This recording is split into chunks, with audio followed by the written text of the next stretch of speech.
Good morning friends. ಇವತ್ತು ಬೆಳಗ್ಗೆನೇ ಎದ್ದು ರೆಡಿಯಾಗಿ ಎಲ್ಲಿ ಹೋಗ್ತಾ ಏನಪ್ಪ ಅಂದ್ರೆ ನೋಡ್ಬೋದು ಈ ಕೈಯಲ್ಲಿ ಏನಿದೆ ನಮ್ದು ಕ್ರಿಕೆಟ್ ಪ್ರಾಕ್ಟೀಸ್ ಇದೆ, ಅಲ್ಲಿ ಹೋಗ್ತಾ ಇದೀನಿ. ಬನ್ನಿ ಅಲ್ಲಿ ಹೋಗೋಣ. ನಾನು ಆಕ್ಟಿವ್ ನಿಲ್ಲಿಸಿ ಸುಮಾರು 15 ದಿವಸ ಆಗೋಯ್ತು. ಟ್ರೈನಲ್ಲಿ ಗಾಡಿ ಸ್ಟಾರ್ಟ್ ಆಯಿತು ಅಂತ ಸೀದಾ ಹೊರಟಿದ್ದೇನೆ ಫೀಲ್ಡ್ ಕಡೆಗೆ. ಯಾಕಪ್ಪ ಅಂದ್ರೆ ಅಲ್ಲಿ ನನ್ಕಿಂತ ಎಲ್ಲರ ಬೇಗ ಬಂದು ಕಾಯ್ತಾ ಇದ್ರು ಆಲ್ರೆಡಿ.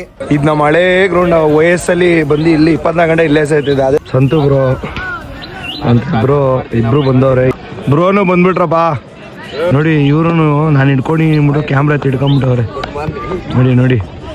ಹಾ ಎಲ್ಲ ಆಗ್ತಾ ಇರ್ತೀವಿ, ಸೈಡ್ ಎಫೆಕ್ಟ್ ಎಲ್ಲ ಆಗ್ತಾ ಇರ್ತೀವಿ ನೋಡಿ. ಇಲ್ಲಿ ಒಳ್ಳೆ ತಮಾಷೆ ಆಗ್ತಾ ಇರುತ್ತೆ ನಮ್ದ್ರಲ್ಲೆಲ್ಲ. ಜನ ಬರ್ಬೇಕು ಅಂದ್ರೆ ಇನ್ನು ಬೇಜಾನ್ ಜನ ಬರ್ಬೇಕು. ಬ್ರೋ ಅಲ್ಲಿರೋರೆಲ್ಲ ನಮ್ಮವ್ರೆ ಫೀಲ್ಡಿಂಗ್ ಊರೆಲ್ಲ ಬಿಡಿ ಬ್ರೋ. ಅಂತ ಹಂಗೆ ಹೇಮಂತ್ ಬ್ರೋ ಎಲ್ಲ ಬಂದ್ರು, ಹಂಗೆ ಮಾತಾಡ್ಕೊಂಡ್ ಕೂತಿದ್ರಿ. ಅಲ್ಲಿ ಸಂತು ಬ್ರೋ ನನ್ನ ಹೆಸರು ಹಾಕ್ಸ್ತೀರಾ ಕಾಸು ಕೊಡ್ತೀನಿ ಅಂತ ಕಾನ್ವೆನ್ಷನ್ ಕೇಳಿ ಹಾಕ್ಸ್ಕೊತವ್ರೆ. 30,000 ಕೊಡು ಜೆರ್ಸಿ ಮೇಲೆ ಹೆಸರು ಹಾಕ್ಸ್ತೀನಿ, ನೇಮ್ ಹಾಕ್ಸ್ತೀನಿ ಅಂತ ಹೇಳ್ತಾ ಇದೀನಿ. ಬೇಡಪ್ಪ ಆ ತರ ಬಿಟ್ಟಿಸ್ ಹೋಗಿ ನನಗೆ ಮೊದ್ಲು ಸರಿಯಾಗಿ ಮಾತಾಡೋದ್ ಕಲಿ. ಹೆಂಗೋ ಪ್ರೀತಿ ಏನ್ ಸಂತು ಬ್ರೋ ಇಲ್ಲಿಂದ ಇಲ್ಲಿಗೆ ತಿರ್ಗಿಸ್ತಾ ಇದೀರಿ ಅಲ್ರಿ ಇಷ್ಟೊತ್ತು ಒಂದ್ ಮಾತಾಡ್ಬಿಟ್ಟು. ಏನದಿದ್ ಬರೀ ಐಡಿ ಹಾಕ್ಸ್ರಿ 30,000 ಕೊಡ್ತೀನಿ. ಮೂವಿ ಪ್ರಮೋಷನ್ ಮಾಡಿಸ್ತೀವಿ. ಇವ್ರು ನಿಂತಿ ಮೂವಿ 100 ಪ್ರೊಫೈಲ್ ಮಾಡಿಸ್ತಾರಲ್ಲ, ಇವ್ರ ಬಜಾರ್ ಹೆಂಗಿರ್ಬೇಕು ಹೇಳಿ. ಸತ್ಯಾಂಶಗಳನ್ನ ಜನಕ್ಕೆ ತೋರಿಸ್ಬೇಕು. ನಮ್ ದಿನೇಶ್ ಬ್ರೋ ಪಾಪ 17 Pro Max ತಗೊಂಡಿದ್ದಾರೆ ಅಂತ ನಾನ್ ಅನ್ಕೊಂಡೆ. ಬಟ್ ಇದೇನಂದ್ರೆ ಇಲ್ಲ ನೋಡಿ, ನಿಜಾಂಶ ಏನಂದ್ರೆ ನೋಡಿ ಇಂತ ಚ್ಯೂತ್ಯ ಮಾಡ್ತಾರೆ ನಮ್ಮ ಹತ್ರ.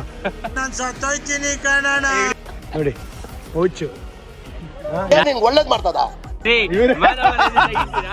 ಅಂತ. ಕ್ರಿಕೆಟ್ ಎಲ್ಲ ಆಡಿದ್ರಿ, ಸುಸ್ತಾಗ್ತದೆ, ಊಟ ತರ್ಸ್ರಿ ಬ್ರೋ ಅಂದ್ರು. ಊಟ ತರ್ಸ್ಕೊಂಡು ಎಲ್ಲ ಜಾಲಿ ಮಾಡ್ಕೊಂಡು ಊಟ ಮಾಡಿದ್ರಿ. ಸರಿ ಅಂದ್ಬಿಟ್ಟು ಹೊರಡೋಣ ಅಂದ್ಬಿಟ್ಟು ಎಲ್ಲ ಉಲ್ಟ್ರಿ ಮನೆಗೆ ಬಂದು ನೋಡ್ತೀವಿ ನಮ್ಮ ಅಪಾರ್ಟ್ಮೆಂಟ್ ಅಲ್ಲಿ ಕನ್ನಡ ರಾಜ್ಯೋತ್ಸವ ಆಚರಿಸ್ಬಿಟ್ಟಿದ್ರೆ. ಅದು ನೋಡ್ಕೊಂಡು ಸೀದಾ ಹೋಗಿ ರೆಡಿಯಾಗಿ ನಾನು ವೈಫ್ ಸ್ವಲ್ಪ ಆಚೆ ಹೋದ್ರಿ. ಹೋಗೋ ರೂಟಲ್ಲಿ ನೋಡ್ತೀನಿ ಅವಾಗ ಟ್ರಾಫಿಕ್ ಸ್ಟಾರ್ಟ್ ಆಗಿತ್ತು. ಸೀದಾ ಜಯನಗರ ತರ್ಬ್ಲಾಕ್ ಹೋಗಿ ರೋಡ್ ಎಲ್ಲ ಸುತ್ತಾಡ್ಕೊಂಡು ಇಷ್ಟೊಂದು ದಿವಸ ಆಗಿತ್ತು ಸುತ್ತಾಡಿ. ಜಯನಗರ ಎಲ್ಲ ಸುತ್ತಾಡ್ಕೊಂಡು ಹಾಗೆ ಜ್ಯೂಸ್ ಕುಡ್ಕೊಂಡು ಅಲ್ಲಿಂದ ಹೊರಟಿ ಜೆ.ಪಿ. ನಗರದಲ್ಲಿ ಲೊಕೇಟ್ ಆಗಿರುವಂತಹ ಇಂಡಿಯನ್ ರೆಸ್ಟೋರೆಂಟ್ ಹೋಗಿ ಸ್ವಲ್ಪ ಚಿಲ್ಔಟ್ ಮಾಡ್ಕೊಂಡು ನಾನು ವೈಫ್ ಅಲ್ಲಿಂದ ಹೊರಟ್ರಿ. ಇವತ್ತು ವ್ಲಾಗ್ ಇಷ್ಟ ಆದ್ರೆ ಲೈಕ್ ಮಾಡಿ, ಇಲ್ಲ ಕನಿಟ ಡಿಸ್ಲೈಕ್ ಮಾಡಿ. Thank you so much.